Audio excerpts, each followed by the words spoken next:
चीनी हाँ कैसा मिलेगा अगर थानसा नहीं होगा? और जो लीडर लोग बोल रहे हैं थानसा का दरकार नहीं है, हम लोग को चिन्हिहार, जो लोग चिन्हिहार चीनी शासन बोलता था आज कहां है वो लोग? जो लोग बोलता था इलीगल इमिग्रेंट आज यहां में खड़ा होकर बुबागरा कोर्ट में खड़ा होकर बोल सकता है illegal immigrant go back. Compromise नहीं किया। आज यहां में हम लोग के बोल सकता है कि हमारा केस भी एनआरसी का है और रहेगा। कॉम्प्रोमाइज नहीं किया।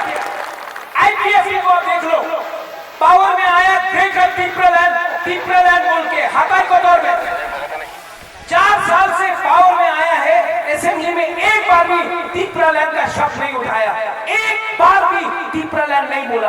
हमारा सेक्ला सिटी लोग ने अपना थूई दिया हटाई को दौर में रोड ब्लॉकेट करके, पावर में आने के बाद एक बार भी असेंबली में नहीं बोला। आज पिपरा मोटा पावर में आया है, आज भी बोल रहा है ग्रेटर तीपरालैंड, क्योंकि हम लोग का कमिटमेंट है